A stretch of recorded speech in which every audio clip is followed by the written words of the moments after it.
What up? What up? What up?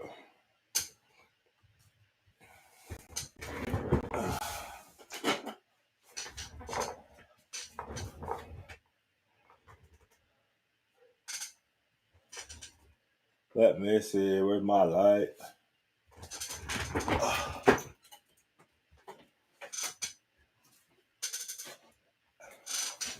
That's like that I have to do for now.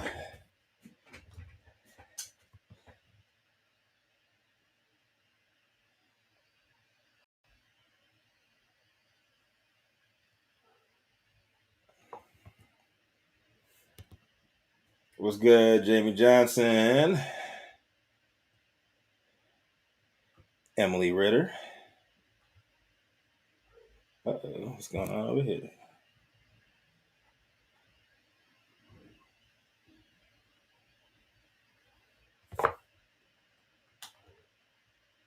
Mm.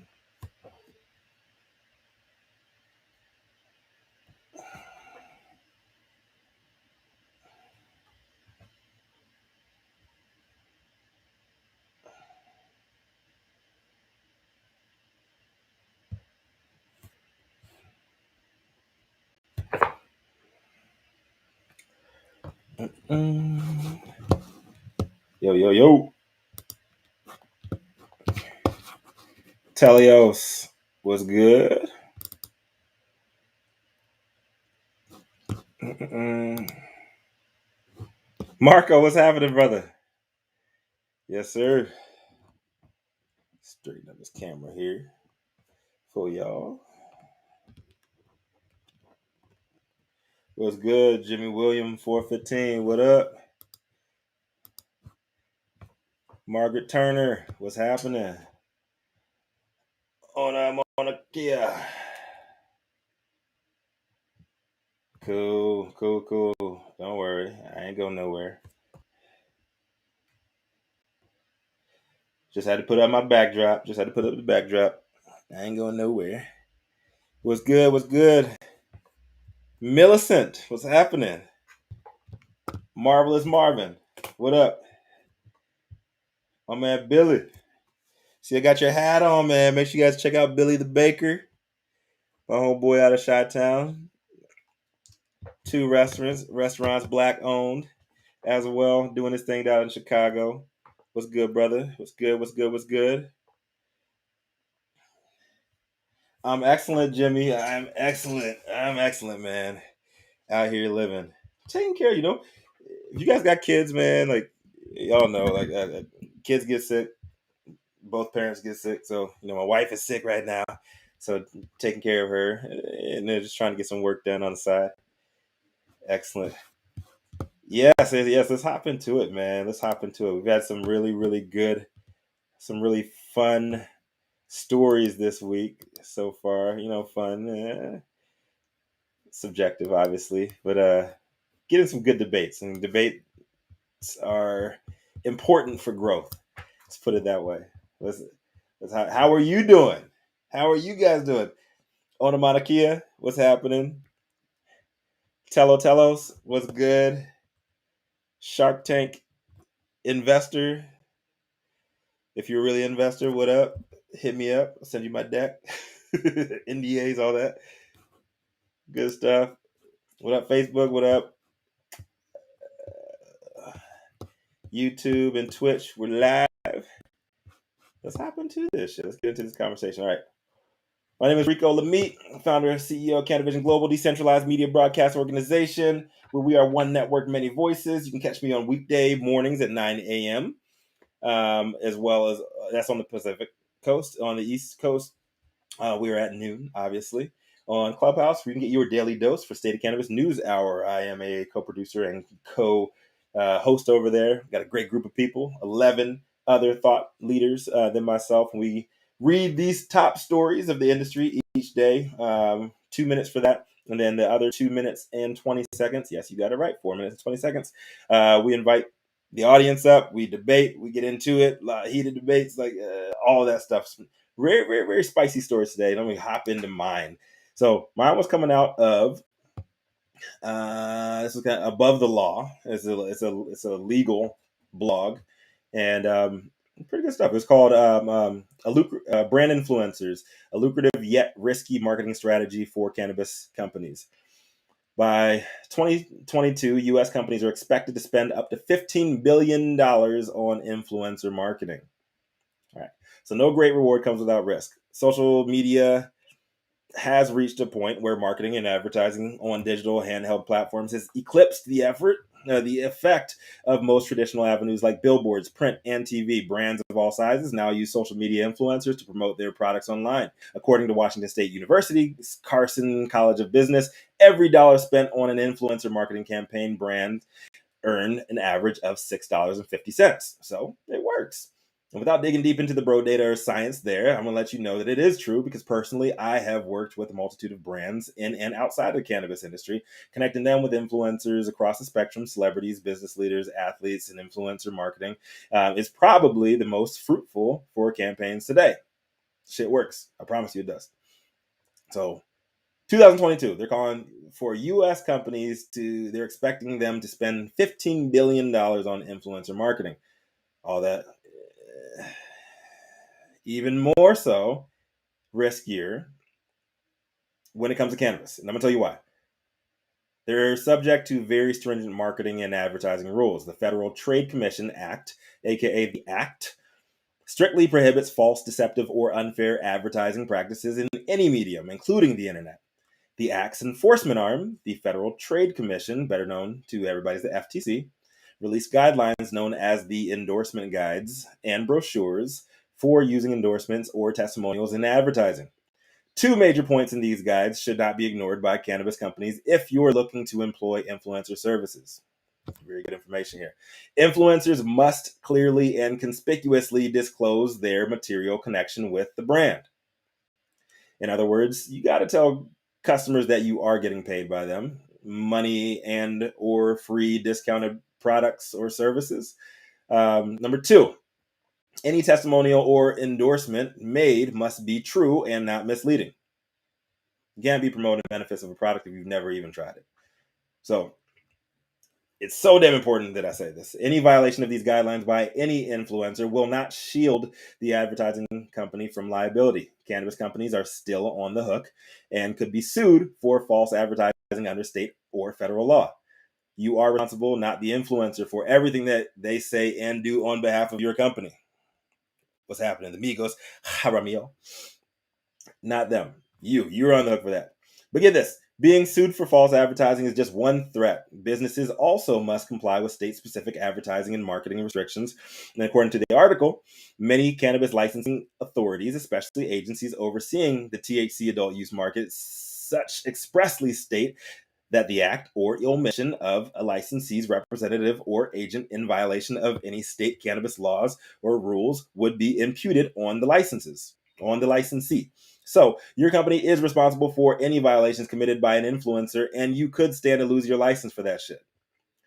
Now, these social media influencers are most likely unfamiliar with cannabis industry marketing requirements. I would actually venture to say that cannabis industry influencers are more knowledgeable than non, due to certain platforms constantly kicking us off, forcing them to beg for their accounts back, rebrand, or sometimes even start from scratch. But the absolute best thing to do when engaging with them is entering detailed agreements, clearly spelling out their compliance obligations under the Act, endorsement guides, all applicable industry regulations. Right here. Cottonmouth. You got to put in print what they can and cannot say, and probably should require that they go through state and industry-specific training to get them on the same page and help reduce risk of violations. It sounds tedious. It might go against the general hustling nature of our industry, but the game's growing up, and there's so much more to lose today than 3-4 years ago.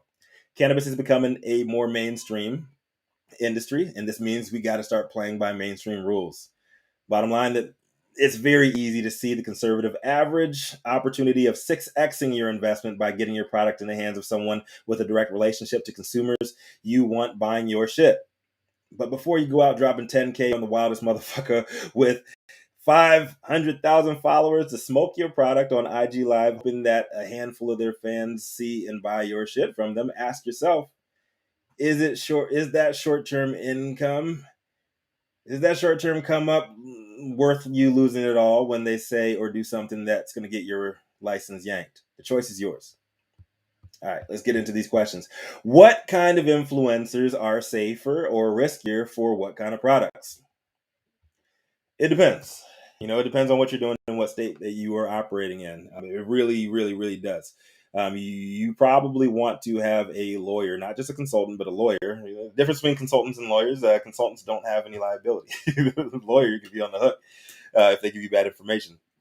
Consultants, they're going to ask for your payment, and they don't have to specifically say that they're giving you "quote unquote" advice. They're going to advise you to do something. They can consult with you, but there's no liability there. And a lot of lawyers are skirting their responsibility by becoming consultants instead of being lawyers. All right, so you want to get a lawyer on that. If you're going to be advertising, you want to make sure that they're covering your ass when it comes to stuff like this, because shit is getting really heavy, and that's why so many influencers are getting kicked off different platforms because these platforms don't want to take the liability either, and you're seeing a huge consolidation of power. So without going down the rabbit hole, like, that's my response on that. How do you know what kind of influencers are most or least effective? It depends on what your product is. You obviously want to have the same look as your product, have the same feel for your product, and you want to have something that really mirrors the type of consumer that you are targeting. Simple as that. You want somebody who is able to communicate with your audience, somebody who's going to be able to reach the people that you want buying your product, and you want to take it from there.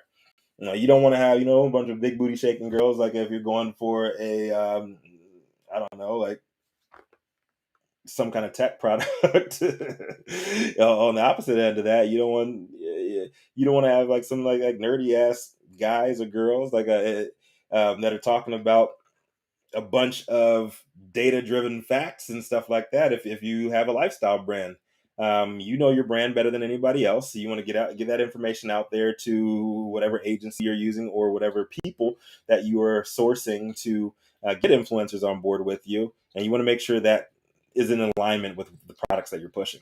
You got to know your audience. Number one, know who your target demographic is, and if you don't know your target demographic, do the research of your region.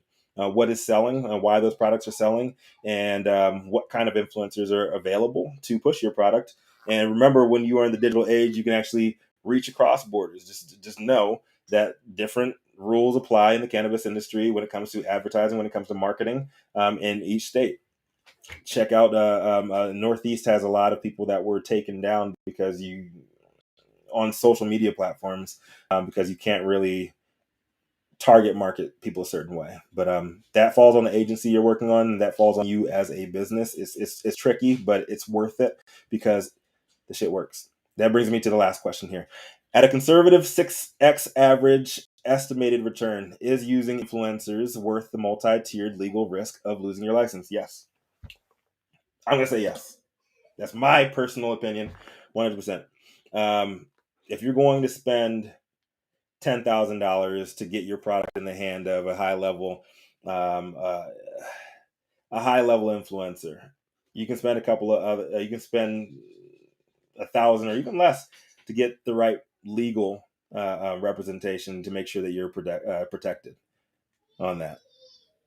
Celebrity, an influencer, athlete, business and thought leader, marketing, and them hawking your products, it works. Simple as that. It works. Whether you like it, whether you think it's watering down your brand, is decreasing your value, that's a whole other conversation. But if you're looking for sales, the shit works. So it is what it is. Love y'all. All right. What's up? Two pups in the garden. Lisa, what's happening? Hey, my wife is in the room. Hey, baby. She's at 10,000 too. Make sure you bring her to 12,000. How about that? Jasmine Lamid over here, the social work sage herself. Jimmy Williams, what's happening? What's happening? Ona Manakia, thank you for stopping in. The Migos, Jaramillo, what's good? What's good? That's how the weed tube. Yes, it is how the weed tube was created, man. And I big shout out to the weed tube, man. Weed tube is doing good things. I just want them to have more shine, but unfortunately, people continue to use platforms and they get shadow banned, and just know that these people don't want you to win, and there's certain people with deeper pockets than you that are pulling the strings, and you can create your own platform, but it's just not going to have the juice. That's the reality of the situation. Jeff Kelly yesterday. What's popping? What's popping? Appreciate you guys coming out. Tuna Tunde. What's good? Millicent Benevolent. What's happening? Weeb Maps Trap Star. What up? Kelly Oxenfree. What up? H Bizzle. What's happening? What up? What up? What up? Be in the Northeast in a couple weeks, man. What's good? We gotta link up. Absolutely. All right. All right, let's close it out. Anybody got any questions, concerns, comments, critique, talk your shit? You guys hate what I'm saying? Please bring that up, man. I just want to bring you guys my opinion, why I think that these stories that I pick every day for the State of Cannabis News Hour, where you can get your daily dose, 9 a.m. on the weekdays. Just want to make sure that the stuff that I'm doing is relevant to our industry. I'm creating value for you guys, and it's always an open forum. So iron sharpens iron. So if I'm saying some bullshit, tell me I'm saying some bullshit. I have no problem you saying that in public space because I'm confident. I got a wife behind me that will always have my back. All right. Much love, everybody. Please take care of your families. Love on your mamas, kiss on your babies, and hug on your daddies. And remember, when you look around, ain't no place else to turn. You can always turn the fuck up. I'll see y'all tomorrow. Peace.